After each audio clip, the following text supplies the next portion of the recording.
Napakainit ng balitang ito, kalalabas lamang po kanina. Kasi kung titingnan nyo, wait lang may nakita kasi akong video, kaso baka makapiright tayo ng sounds. Eto lang, pakita ko sa inyo. Yung video na kumakalat, eto. Yan.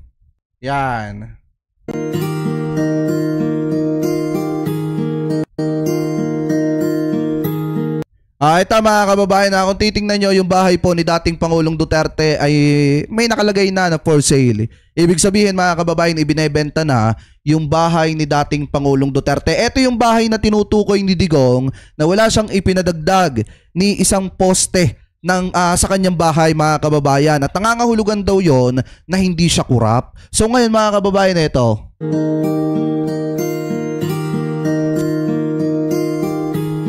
Kasi may nakalagay dito, benta na ba? So ngayon aalamin natin kung totoo nga ba na ipinagbibili na. Yan.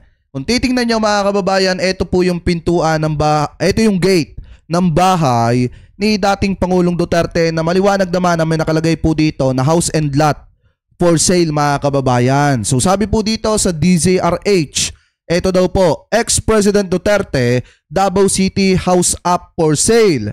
Ayon po mga kababayan kay Hanelit Abansenya. Sabi po dito mga kababayan, the residential house of former President Rodrigo Duterte in Davao City is now up for sale. According to his common law wife, Hanelit Abansenya. So ibig sabihin, kumpirmado mga kababayan na ipinagbibili na po at ibinebenta na itong bahay ni dating Pangulong Duterte at yan po ay kinumpirma mismo ng kanyang kinakasama na si Ma'am Hanelit Abansenya. So ngayon, sabi pa dito mga kababayan, Abansenya confirm to DZRH that the house has remained mostly unused since it was naging bakante following undisclosed incidents. Pagkatapos daw po mga kababayan nung naging insidente ng pagkakaaresto kay dating Pangulong Duterte. So ibig sabihin ito daw pong bahay na ito hindi na daw po nagagamit pamula nung nabakante dahil doon sa mga pangyayari ng pagkakaaresto dito kay Digong. Sabi pa dito mga kababayan, she shared the emotional toll of entering the home alone with no one from the family current residing there mga kababayan. So ibig sabihin parang siya na lang yung pumapasok doon sa bahay. Kaya siguro napagpasyahan niya mga kababayan na ibenta na lamang po etong bahay na ito. Siguro nalulungkot etong si Hanelit Abansenya kasi yung 4 na katulong na lang yung naando doon mga kababayan. And then wala na gaanong nagpupunta doon po sa bahay nila. Pero kung ako tatanungin mga kababayan, in my personal opinion, yan po ay kaya nila ibinebenta kasi gusto nila makakuha ng simpatsya sa mga kababayang Pilipino po natin. Dahil unang-una, ano yung sasabihin ng mga didishit dyan? Grabe naman, napakalungkot ni Ma'am Hanelit Abansenya, nakakaawa naman. Mas nagpasya na lang siyang ibenta yung bahay dahil sa nangyari kay dating Pangulong Duterte dahil sa matinding lungkot. Nakakaawa naman etong pamilya ni dating Pangulong Duterte. Bakit ginaganito ng gobyerno? Ano po etong si Digong at ang kanyang family? So yan yung iisipin nung ibang mga taga-suporta ng mga Duterte. Pero kung tutusin mga kababayan yung mga taga-suporta ni Digong, especially yung mga didishit, pagkakataon nyo na ngayon para ipakita nyo ang pagmamahal nyo sa mga Duterte. Bakit hindi nyo bilhin yung bahay? Bakit hindi nyo bilhin yung bahay? Kung talagang mahal ninyo etong si Digong, bakit hindi mag-unahan yung mga didishit na bilhin etong bahay? Total, ibinebenta na naman. Di ba idol nyo si Digong? So bilhin nyo yung bahay. Ano po ngayon mga kababayan, sabi pa dito, eto pa daw. Masakit sa dibdib ko every time I go inside. Ako na lang ang pumapasok diyan. May 4 na katulong pero walang amo. We abandon it.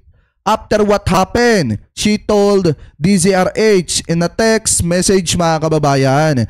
So ibig sabihin masakit daw sa dibdib ni Miss Hanelit Abansenya na siya na lamang daw po yung pumapasok doon sa bahay. After daw mga kababayan ng mga nangyari, siguro after nung pagkakaaresto kay dating Pangulong Duterte and then yung 4 niyang katulong, pero pakiramdam niya daw mga kababayan, inabandon na niya yung bahay na yun. Kaya siguro mas napagpasyahan na niyang ibenta yan. Pero para sa akin, siguro Kasama nila yan sa plano para mas makakuha pa ng matinding simpatsya sa mga kababayang Pilipino po natin dahil unang-una, alam naman po natin, bagamat malayo pa ang 2028 presidential election pero kailangan po nilang makakuha ng napakatinding simpatsya sa mga kababayang Pilipino po natin dahil gustong tumakbo ni Sara Duterte sa pagka-presidente sa 2028. Alam nyo naman po mga kababayan na ang kinakapitan lamang po ni Sara Duterte ay walang iba kung hindi yung pangalan ng kanyang tatay at gagamitin niya lahat ng kapamamaraanan para lamang makakuha ng simpatsya at kaawaan siya ng publiko at maging dahilan ng kanyang pagkakapanalo sa 2028 presidential election. So para sa akin, in my personal opinion, kahit ibenta naman niya ng mga Duterte, marami pa rin po silang bahay. Baka nga mas malalaki pa dito po sa bahay na ibinebenta po nila. Ano po ngayon sabi pa dito mga kababayan, basahin pa natin. She also cited security concern, revealing that their lawyers had instructed them to install surveillance equipment inside the home, including the most private areas mga kababayan. So eto daw kanilang abogado ay nagsuggest na lagyan ng mga CCTV etong mga bahay na ito, especially mga kababayan yung mga importanteng area. Pero mga kababayan sabi pa dito ni Hanelet Abansenya, I cannot sleep there anymore because the lawyers nagtanong daw or siguro nag-suggest sa kanya na mag-install daw ng CCTV even inside the bedroom, she added. As of now, no additional details about the sale or potential buyers have been disclosed mga kababayan. So ngayon, wala pa sigurong bumibili at wala pang gustong bumili pero para sa akin, yung mga didishit dyan mga kababayan na nagmamahal kay Duterte, ipakita nyo ang pagmamahal nyo ngayon kay Digong. Bilhin nyo yung bahay oh. Di ba kayo nahawa? Di ba kayo nahawa kay Digong?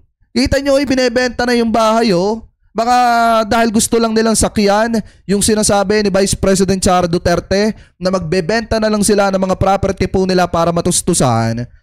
Para matustusan mga kababayan yung pangangailangan ni dating Pangulong Duterte at yung pagbabayad nila ng mga abogado ni dating Pangulong Duterte. Di ba may binitawan na itong si Sara Duterte? Nasalita sa isang interview, ano yung sabi niya? Magbibenta kami ng mga property, yung mga pwedeng ibibenta namin para lang matustusan ang laban na to. So eto na mga kababayan, nangyayari na, unti-unti nilang ipinapakita sa publiko na kunyari nagbibenta sila ng mga ari-arian, pero definitely mga kababayan, siguro ang gagawin lang nila dyan, baka kumuha lang sila ng isang tao na kunyari bibili, pero scripted lang ang lahat. Di umano mga kababayan at kinakailangan lang nila na kumuha ng simpatsya sa publiko kasi kailangan yan ngayon ng mga Duterte, especially ni Sara Duterte. Malaking bagay yung nakukuha niyang simpatsya para nang sa ganun mga kababayan, makuha niya ang puso ng mga kababayan Pilipino po natin. Pero para sa akin, ang mga tao kasi ngayon, ang mga kababayan Pilipino po natin ay matalino na. Hindi na madaling utuin at sobrang hirap na utuin mga kababayan dahil bukas na po ang isipan ng marami sa mga kababayan Pilipino po natin. Ang gustong mangyari ng taong bayan, sagutin na lang ni Sara Duterte kung saan napunta ang pera ng mamamayang Pilipino. And then mga kababayan, harapin na lamang po niya yung impeachment trial na papadating laban po sa kanya. So ngayon para sa akin mga kababayan, ito po ay personal na opinion ko. Part po yan ng planong inilalatag mga kababayan ng kampo ni dating Pangulong Duterte para mas lalo pa silang kaawaan ng publiko. Para sabihin ng taong bayan nang dahil sa ginawa ng Marcos administration, nagbenta na sila ng property. Sobrang nakakaawa si Tatay Digong, hindi sila kurap kasi nagbibenta sila ng ari-arian nila. Utot nyo. Kurap yung mga yan mga kababayan, di umano. Dahil tingnan nyo etong sinasabi nila na ibinebentang yan, marami pa silang mga bahay, marami pa silang mga ari-arian at mas malalaki pa dyan. At yan ang possible na mangyari dyan, baka scripted lang din sa huli.